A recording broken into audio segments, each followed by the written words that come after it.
Hey guys, welcome back to another video. तो आज की इस वीडियो में हम बात करने वाले हैं द यूनिवर्सिटी में एडमिशन के लिए ओबीसी सर्टिफिकेट जो आपको दिखाना होता है वो सर्टिफिकेट का फॉर्मेट क्या होता है और सर्टिफिकेट का जो इशू और डेट होता है वो कब का होना चाहिए, वो सेंट्रल गवर्नमेंट का होना चाहिए, स्टेट गवर्नमेंट का होना चाहिए, या फिर जो सर्टिफिकेट है हिंदी में है तो चलेगा कि नहीं चलेगा, इंग्लिश में है तो चलेगा कि नहीं चलेगा।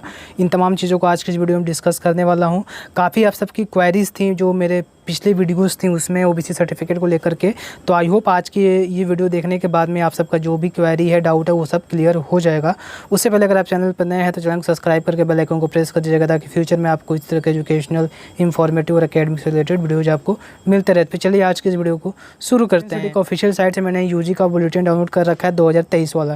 तो आप यहाँ पर देख सकते हो जो रिजर्वेशन दे रखा है ओबीसी वालों के लिए, नॉन क्रीमी लेयर के लिए यहाँ पे सेंट्रल लिस्ट यहाँ पे दे रखा है। तो सिंपल सी बात आपको पता होगा 27% सीट रिजर्व होता है, ठीक है, जो भी ओबीसी कैटेगरी से यहाँ पे आपका बिलोंग करते हैं उनके लिए, वो भी एनसीएल वाले, ठीक है। ओबीसी एनसीएल में वही लोग आते हैं जिनका सेंट्रल गवर्नमेंट द्वारा एक लिस्ट होती है जिसमें कास्ट सारे मेंशन होते हैं, उसमें उनका जो कास्ट होता है वो होता है, उनको ही यहाँ पे एनसीएल में कंसिडर किया जाता है। ओके और जो आपका कास्ट जब सेंट्रल गवर्नमेंट का लिस्ट में होगा वो कैसे पता चलेगा, जब आप जो सर्टिफिकेट है वो सेंट्रल गवर्नमेंट द्वारा इशू किया हुआ शो करेंगे दिल्ली यूनिवर्सिटी को, तब वो दिल्ली यूनिवर्सिटी उसको कंसिडर करेगी, ठीक है।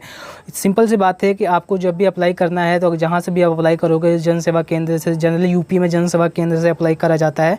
आप भी अपने स्टेट में पता कर सकते हो कैसे अप्लाई होता है। तो वहाँ पर सिंपली आपको करना क्या है कि बोलना है ओबीसी एनसीएल का मुझे सर्टिफिकेट बनवाना है, वो भी सेंट्रल गवर्नमेंट का, भारत सरकार का। तो सिंपली वहाँ पर वो आपका अप्लाई कर देंगे, ठीक है। और डेट ऑफ इशू की बात करें तो अगर आप 2023 में एडमिशन लेना चाहते हैं तो यहाँ पे सिंपल सी बात है, डेट लिख रखा है क्लियरली, आप यहाँ पे देख सकते हो। और इसके अलावा अगर और कोई डेट का है तो आप यहाँ पे वैलिड नहीं माना जाएगा। जो आपका सर्टिफिकेट का डेट है वहाँ पे लिख रखा है the certificate should be issued on और आफ्टर 31 मार्च 2023। जो आपका सर्टिफिकेट है या तो 31 मार्च 2023 को इशू होना चाहिए या फिर उसके बाद का, मीन्स या तो 31 मार्च को इशू करा लो आप, या उसके बाद यानी या फिर अप्रैल में 1-2 अप्रैल को इशू कराओ, या फिर अगर मान लो आपका 30 मार्च का भी है तो भी उसको वैलिड नहीं माना जाएगा। 30 मार्च 2023 का है तो उसको वैलिड नहीं माना जाएगा, 31 मार्च का है तो वो चल जाएगा। तो इस चीज़ यहाँ पे क्लियरली आप देख सकते हैं। आपको डेट का खासकर ध्यान रखना है। यहाँ पे एफिडेविट एक्सेप्ट नहीं किया जाएगा इस केस में, क्योंकि पहले ही यूनिवर्सिटी ने ये बता रखा है आपको कि आप अपने सर्टिफिकेट रेडी कर लीजिए, कौन सा फॉर्मेट में रेडी करना वो भी बता रखा है, और डेट ऑफ इशू है वो भी बता रखा है। मैं बार बार कह रहा हूँ जो आपका ओबीसी सर्टिफिकेट कैंसिल का सर्टिफिकेट होगा वो सेंट्रल गवर्नमेंट का होना चाहिए। जो डेट ऑफ इशू है वहाँ पे आपका 31 मार्च 2023 का होना चाहिए या फिर उसके बाद का होना चाहिए, मीन्स या तो अप्रैल का होगा या फिर 31 मार्च 2023 का होना चाहिए। थर्ड इंपॉर्टेंट चीज़ ये यहाँ पे बहुत से क्वेरी ये आती है कि भैया ये बता दो आपकी जो भी सर्टिफिकेट है क्या मेरा हिंदी में है तो वो चलेगा कि नहीं चलेगा। सिंपल सी बात है, हिंदी में हो या इंग्लिश में वो मैटर नहीं करता है। सिंपल सी बात ये है, जो आपका वहाँ पे नाम लिख रखा है वो आपका 10th की जो मार्कशीट है उससे मैच करना चाहिए, स्पेलिंग वाइज या जैसे भी लिखा हुआ है। अगर मैच नहीं करेगा तो उसको कंसिडर नहीं किया जाएगा, इसका आपको ध्यान रखना है। और इम्पॉर्टेंट चीज़ ये है, जो आपका डिजिटली साइन है वो भी यहाँ पे चलता है, जो तहसीलदार है वो साइन करेगा वो भी यहाँ पे चलता है। फिजिकली साइन है वो भी चलेगा, डिजिटली साइन करा हुआ है तो वो भी चलेगा, ठीक है।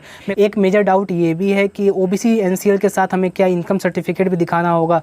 तो मैं बार बार अपने वीडियोज़ में कहता हूँ ओबीसी एनसीएल के साथ आपको इनकम सर्टिफिकेट दिखाने की ज़रूरत नहीं है, ठीक है। आपको सिर्फ ओबीसी सर्टिफिकेट सेंट्रल गवर्नमेंट का बनवाना है, वो भी वैलिड।